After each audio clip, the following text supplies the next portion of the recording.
Alors, il faut que je t'avoue quelque chose. On va parler de Simon Sinek et j'adore Simon Sinek. J'en parle pas encore comme je parle de Federer, mais je pense qu'on s'en rapproche gentiment. Si tu me connais un peu, ça en dit beaucoup. Mais bref, on n'est pas du tout là pour parler de mes idoles. On est là aujourd'hui pour parler d'influence du comportement humain. Si l'idée de vivre dans une société où les gens sont de plus en plus inspirés te parle, a priori, ça devrait te plaire. On va faire une petite introduction aujourd'hui au chef-d'œuvre Start with Why de Simon Sinek. Donc, Start with Why, pour les plus bilingues d'entre nous, commencer par pourquoi. Et donc, tu as deux façons d'influencer le comportement humain. Tu as d'une part la manipulation et d'autre part l'inspiration. Et pour faire simple, un mauvais leader, ou plus généralement peut-être une mauvaise société, va utiliser la manipulation. Un bon leader va utiliser l'inspiration. La manipulation, ça te donne un résultat sur le court terme. L'inspiration, ça donne un résultat sur le long terme. Et la plupart des organisations, des sociétés ou même des milieux politiques vont utiliser la manipulation, avec notamment un certain type de marketing, en jouant par exemple sur la peur, sur la comparaison, sur la pression sociale.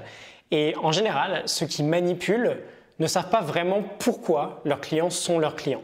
Manipuler, ça leur permet de vendre, ça leur permet de connaître un certain succès, mais ça ne fidélise pas sur le très long terme.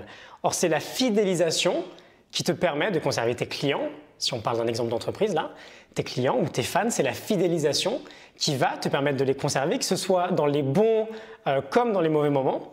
Et donc cette fidélisation-là, elle découle du deuxième moyen d'influencer le comportement humain, elle découle de l'inspiration.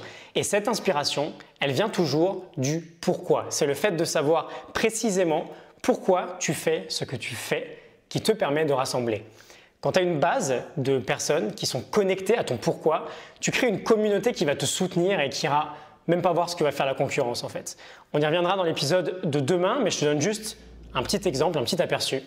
Tu as une entreprise qui a bâti son business sur ce qu'il faisait. Par exemple, Dell, ils font des ordinateurs, ils vendent des ordinateurs. Et tu as une autre entreprise qui a bâti son business sur pourquoi il le faisait. Par exemple, Apple, avec son esprit rebelle de vouloir défier le statu quo et de penser différemment.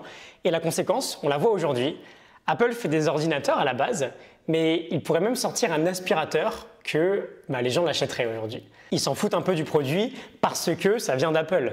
Dell, qui fait aussi des ordinateurs, a essayé de faire des lecteurs MP3 par exemple, ou autre chose que des ordinateurs, et ça n'a jamais vraiment marché. Tu as Dell qui vend un produit, et tu as Apple qui vend une philosophie. Tu as Dell qui vend un quoi, et Apple qui vend un pourquoi. Ce quoi et ce pourquoi sont assez fondamentaux dans la philosophie de Simon Sinek, donc on va en reparler dès demain un peu plus en profondeur. Je te laisse en description la morning note du livre Start with Why de Simon Sinek, et je te retrouve demain pour un nouvel épisode. Je te dis à demain. Salut!